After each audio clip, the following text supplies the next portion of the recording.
Assalamualaikum warahmatullahi wabarakatuh. Saya Duratul Badiah dengan NIM akhir 073 akan menjelaskan tentang isometri, yaitu mengenai pengertian dan beberapa sifat dari isometri. Untuk yang pertama, kita akan membahas tentang pengertian isometri. Nah, isometri ini arti katanya adalah ukuran tetap. Untuk pengertian isometri, kita akan mempelajari melalui definisi dan contoh yang akan kita bahas berikut ini. Untuk yang pertama, definisi 2.1. Misalkan T suatu transformasi T ini disebut dengan isometri jika dan hanya jika untuk setiap pasangan titik P dan Q dari bidang Euclides V berlaku bahwa garis P aksen Q aksen sama dengan garis P Q aksen, di mana P aksen sama dengan TP dan Q aksen sama dengan TQ. Untuk lebih jelasnya, kita masuk ke contoh soal. Kita akan mengerjakan contoh 2.1. Misalkan diketahui garis Q pada bidang V, kita pandang transformasi T yang ditetapkan sebagai berikut. Yang pertama, jika P elemen dari G, maka TP sama dengan P. Kemudian yang kedua, jika P elemen dari G, maka TP sama dengan P aksen, sehingga G sumbu dari garis P aksen. Nah, apakah transformasi T ini suatu isometri atau bukan? Penyelesaiannya, jadi sesuai dengan definisi 2.1, kita ambil 2 titik sebarang P dan Q anggota dari V. Selanjutnya, kita akan misalkan TP sama dengan P aksen dan TQ sama dengan Q aksen.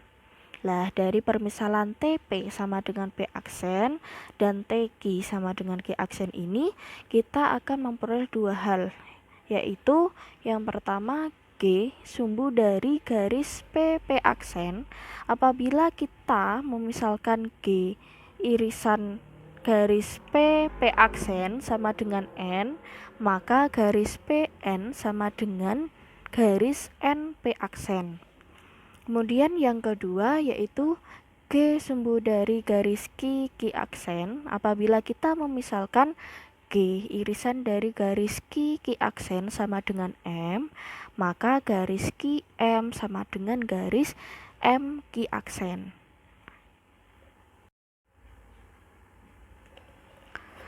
Sekarang kita lihat pada gambar 2.1. Kita hubungkan masing-masing P dan Q, kemudian P aksen dan Q aksen, P dan M, serta P aksen dan M. Nah, seperti ini. Kemudian perhatikan segitiga PNM dengan segitiga P aksen NM. Karena di sini PN sama dengan NP aksen, sudut dari PNM kongruen dengan sudut P aksen NM, yaitu sudut siku-siku. Dan NM sama dengan NM, maka segitiga PNM kongruen dengan segitiga P aksen NM. Akibatnya PM sama dengan P aksen M dan sudut dari PMN kongruen dengan sudut P aksen MN. Oke, sekarang kita pandang segitiga PQM dengan segitiga P aksen Q aksen M. PM sama dengan P aksen M, sudut NMQ kongruen dengan sudut NMQ aksen, yaitu sudut siku-siku. Kemudian sudut PMN kongruen dengan sudut P aksen MN. Selanjutnya, sudut PMQ sama dengan sudut NMQ dikurangi dengan sudut PMN.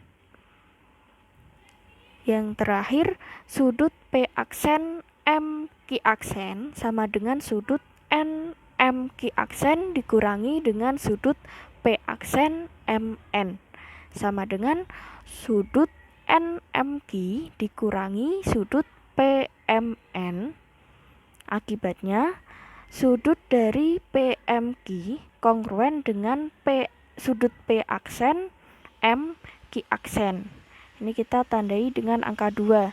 Yang tadi PM sama dengan P aksen M kita tandai dengan angka 1.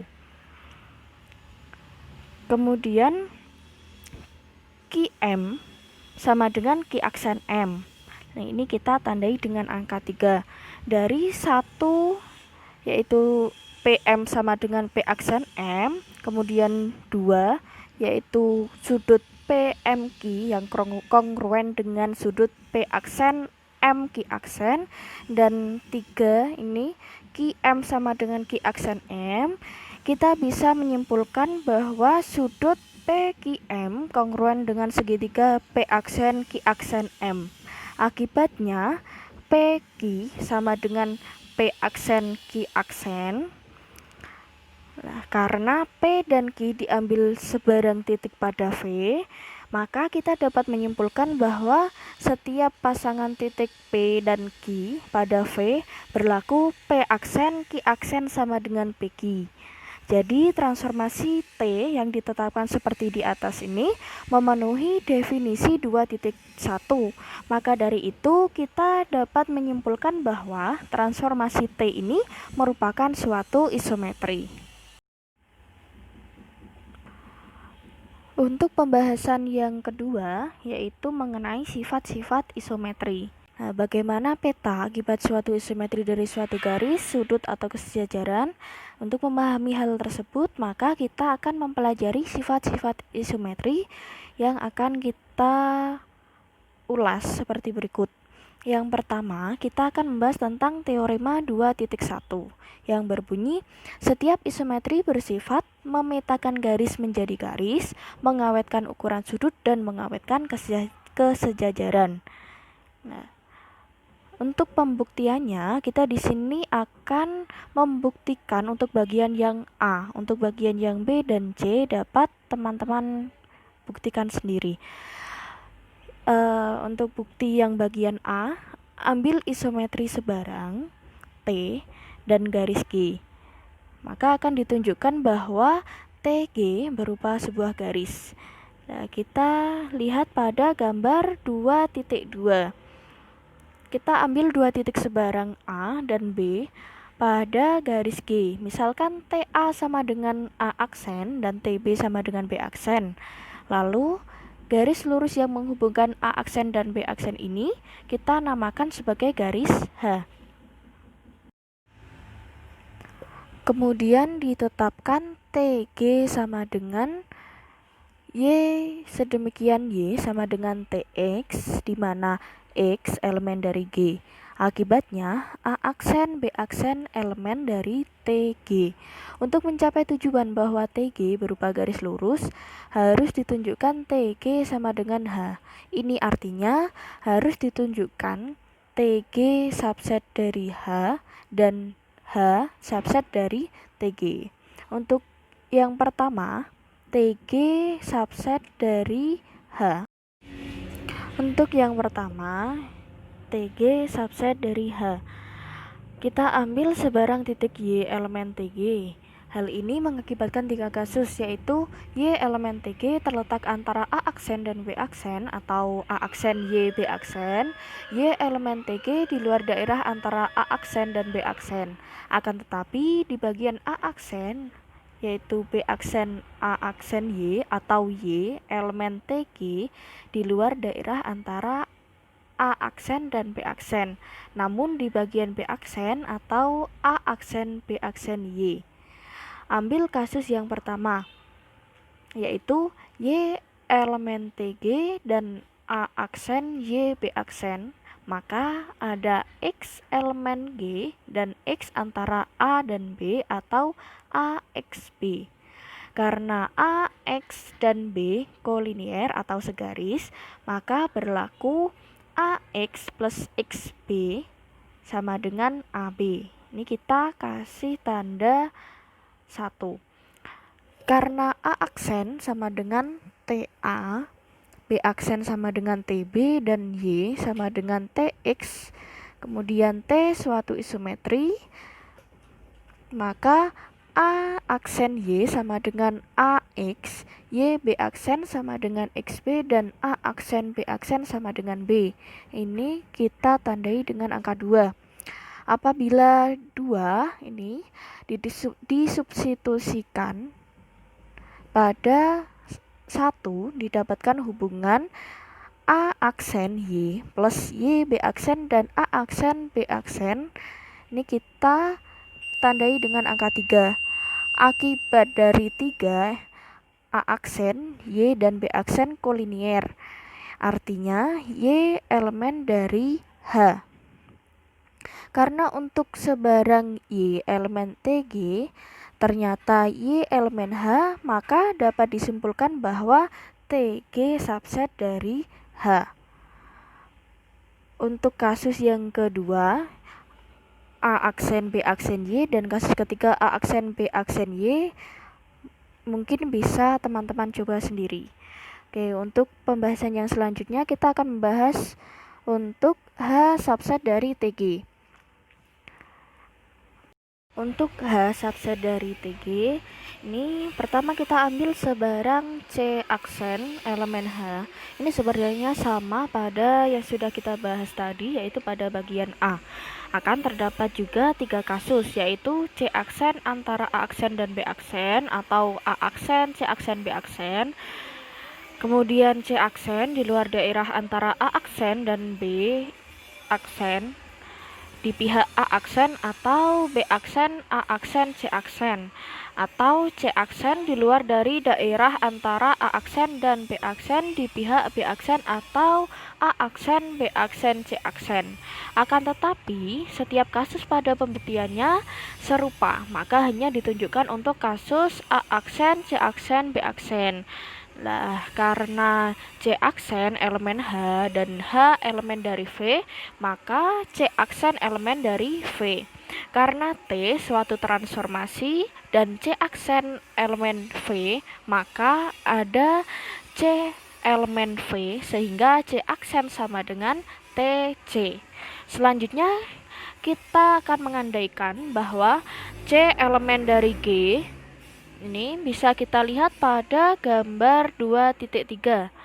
Karena C bukan elemen G, diperoleh hubungan garis AC plus garis CB tidak sama dengan garis AB. Ini kita tandai dengan angka 1. Oke, tetapi karena C aksen sama dengan TC, A aksen sama dengan TA, dan B aksen sama dengan TB, dan T suatu isometri, maka didapat A aksen C aksen sama dengan AC, C aksen B aksen sama dengan CB, dan A aksen B aksen sama dengan AB. Apabila hal ini disubstitusikan, maka bagian 1 tadi yang kita tandai dengan 1 diperoleh hubungan A aksen C aksen plus C aksen B aksen tidak sama dengan A aksen B aksen. Ini kita tandai dengan angka 3. Nah, akan tetapi karena A aksen, B aksen, dan C aksen terletak pada garis lurus H dan C aksen antara A aksen dan B aksen, maka didapat hubungan A aksen C aksen plus C aksen B aksen sama dengan A aksen B aksen. Ini kita tandai dengan angka 4.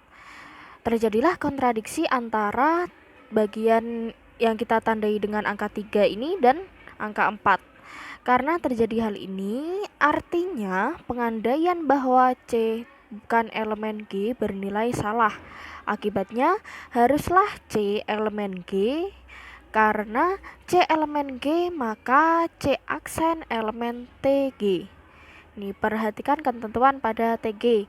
Nih, karena untuk sebarang C aksen elemen H dapat ditunjukkan bahwa C aksen elemen TG, maka H subset dari TG. Karena TG subset dari H dan H subset dari TG, hal ini berakibat bahwa TG sama dengan H. Karena H suatu garis lurus, maka TG juga garis lurus. Selanjutnya kita akan masuk pada teorema 2.2. Teorema ini berbunyi apabila garis G dan H saling tegak lurus dan T suatu isometri, maka TG dan TH juga saling tegak lurus. Ini buktinya, untuk pembuktiannya di sini karena sudut yang dibentuk oleh G dan H adalah sudut siku-siku dan T suatu isometri, berdasarkan teorema 2.1 bagian B mengakibatkan bahwa sudut yang dibentuk oleh TG dan TH juga siku-siku. Dengan kata lain, TG dan TH saling tegak lurus. Ini. Itu tadi untuk teorema 2.2. Kemudian kita akan masuk pada teorema 2.3 yang berbunyi komposisi dua buah isometri adalah sebuah isometri. Nah, ini untuk pembuktiannya kita ambil dua isometri. Namakanlah mereka dengan T1 dan T2. Nah, terjadilah komposisi dari T1 dan T2 yaitu T1 bundaran T2 dan T2 bundaran T1. Nah, dalam uraian ini akan ditunjukkan salah satu saja, yaitu untuk T1 dan T2 adalah isometri. Selanjutnya kita ambil dua titik sebarang yaitu A, B elemen dari V.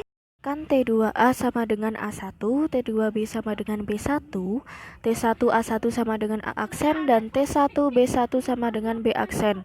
Berdasarkan pemisalan ini, kita dapat mencari T1 bundaran T2A sama dengan T1, T2A sama dengan T1A1 sama dengan A aksen, kemudian T1 bundaran T2B sama dengan T1, T2B sama dengan T1B1 sama dengan B aksen.